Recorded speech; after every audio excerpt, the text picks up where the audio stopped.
25년 2월 18일 말씀 묵상. 제목, 결코 죽지 아니하리라. 본문. 그런데 뱀은 여호와 하나님이 지으신 들짐승 중에 가장 강교하니라. 뱀이 여자에게 물어 이르되 하나님이 참으로 너희에게 동산 모든 나무의 열매를 먹지 말라 하시더냐. 여자가 뱀에게 말하되 동산 나무의 열매를 우리가 먹을 수 있으나 동산 중앙에 있는 나무의 열매는 하나님의 말씀에 너희는 먹지도 말고 만지지도 말라 너희가 죽을까 하노라 하셨느니라.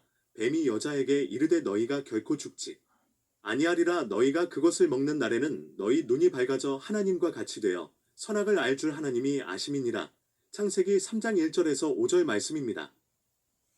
오늘 본문에 등장하는 뱀은 분명히 하나님이 지으신 들짐승 중 하나로 기록하고 있습니다. 그리고 하나님께서는 사람에게 하나님이 지은 모든 것들을 다스리도록 하셨습니다. 즉, 사람은 들짐승 중 하나인 뱀을 다스리는 권세를 가졌습니다. 그러나 오늘 본문을 보면 사람은 뱀을 다스리는 모습은 볼 수 없고 뱀이 상황을 주도하는 모습을 보게 됩니다. 이 상황을 조금 더 확장해서 이야기한다면 사람이 다스려야 했던 들짐승 중 하나인 뱀을 다스리지 못한 결과를 사람이 담당하게 됩니다.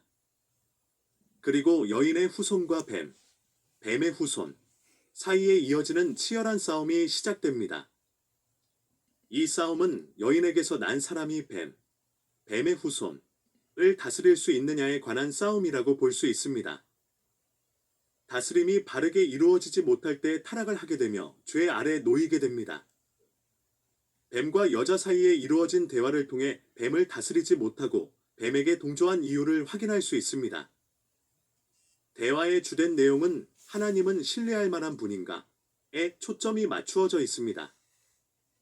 사단은 하나님과 사람 사이의 신뢰 관계를 단절하기 위해 하나님의 말씀을 생략하고 왜곡하며 자신의 말을 섞음으로써 여자가 하나님을 온전히 신뢰하지 못하게 합니다.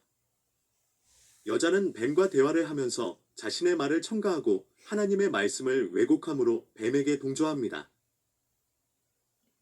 뱀과 여자 사이의 대화를 살펴보므로 의도적인 생략, 추가 왜곡을 살펴볼 필요가 있습니다. 먼저 창 2장 16절에서 각종, 모든, 나무로 기록한 것은 하나님이 사람에게 주신 자유를 포함합니다. 금지가 없기 때문입니다.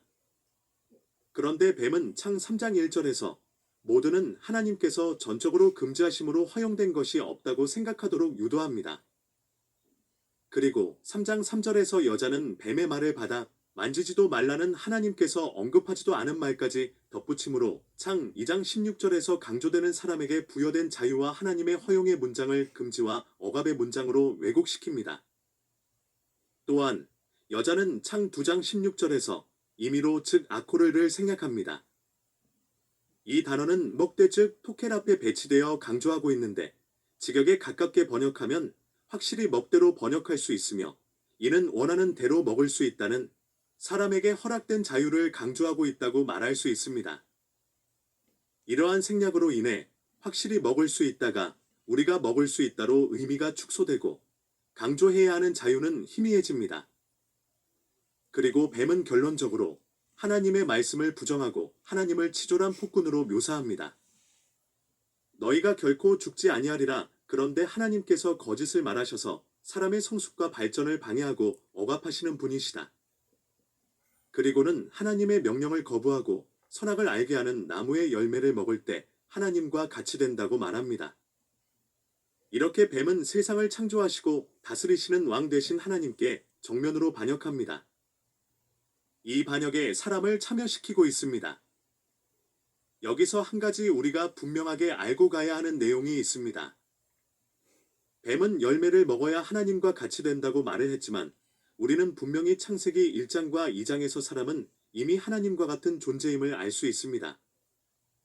왜냐하면 하나님께서 사람을 하나님과 같은 존재로 즉 하나님의 형상과 모양으로 지으셨다고 말씀하고 계시기 때문입니다. 뿐만 아니라 하나님의 형상과 모양으로 지은 사람에게 통치권을 위임하셔서 다스리도록 하셨습니다.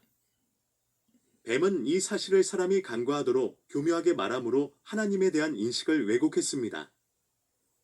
이런 대화를 통해 여자는 자신의 의지를 뱀에게 귀속당하게 됩니다. 다스려야 할 뱀에게 다스림을 받는 위치로 전락하는 아이러니가 발생합니다. 이처럼 첫사람을 향한 유혹의 손길은 오늘 우리 시대까지 이어져 우리를 유혹합니다. 하나님을 신뢰하지 못하도록 우리를 어둠과 혼돈 속으로 몰아넣습니다. 하나님을 폭군으로 몰고 갑니다. 우리의 성장과 발전을 원하지 않는 것처럼 보이게 합니다. 하나님을 향해 저항하고 반역할 때 진정한 자유를 얻을 수 있는 것처럼 생각하도록 유도합니다. 그러나 오늘 우리가 본문을 통해 알 수 있는 것은 하나님과 같이 되는 것은 우리가 무엇을 먹어서 또는 행하거나 선택해서 되는 것이 아닙니다.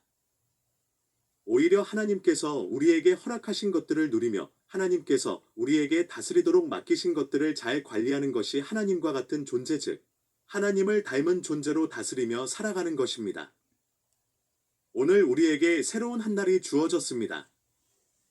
하나님께서는 우리를 하나님을 닮은 하나님과 같은 존재로 지으셨습니다. 그리고 우리를 통해 다스리시기를 원하십니다. 하나님이 오늘 나에게 주신 것들을 누리며 내 삶의 영역을 다스리며 관리하는 자로 살아갈 수 있기를 기대합니다. 하나님은 오늘도 우리에게 가장 좋은 것을 주시는 분이십니다. 이 사실을 믿을 수 있기를 축복합니다. 하나님을 신뢰할 때 그 어떤 유혹에서도 자유로울 수 있습니다. 그리고 유혹의 손길에 자신을 맡겨 반역에 동참하는 어리석은 선택에서 벗어날 수 있습니다. 우리를 사랑하셔서 우리에게 그 아들까지 주신 하나님의 사랑 안에서 오늘 하루도 선악을 알게 하는 나무의 열매를 먹는 것이 아닌 우리 주 예수 그리스도 안에서 주어진 생명 나무의 과실을 먹으며 감사와 찬양으로 하루를 살아내고 마무리할 수 있는 복된 날이 될 수 있기를 예수 그리스도 이름으로 축복합니다. 더 깊은 묵상을 위한 질문들 1. 하나님을 신뢰할 수 없도록 나에게 유혹하는 것들로 무엇이 있을까요? 2. 내가 하나님과 같은 존재로 지음받았다는 사실을 경험하고 있나요? 그 사실을 우리의 삶에서 어떻게 알 수 있을까요? 3. 혹시 우리가 하나님의 말씀을 왜곡해서 사용하고 있지는 않나요? 무엇 때문에 또는 왜 그러한 일들이 발생할까요? 묵상을 위한 기도. 하나님 아버지, 감사합니다. 사단은 끊임없이 우리를 유혹합니다. 뱀의 유혹과 같이 하나님의 말씀을 왜곡하며 하나님을 신뢰하지 못하도록 우리를 어둠과 혼돈 속으로 이끌어갑니다. 하나님을 반역하는 것이 마치 살 길인 것처럼 보이도록 합니다. 내 맘대로 사는 것이 가장 좋은 삶인 것처럼 생각하게 합니다. 이러한 유혹과 어리석음에서 벗어날 수 있도록 도와주옵소서. 나를 하나님을 닮은 존재로 지으심에 감사드립니다. 예수 그리스도 안에서 회복된 형상으로 나를 새롭게 하셨습니다. 이제 새로운 피조물로 하나님의 자녀로 반역한 세상을 치유하는 삶을 살아가게 하여 주옵소서. 오늘 한 날도 내 삶의 영역에서 하나님께 돌아와 회복을 경험하는 복된 역사들이 일어날 수 있도록 하여 주옵소서. 예수 그리스도 이름으로 기도합니다.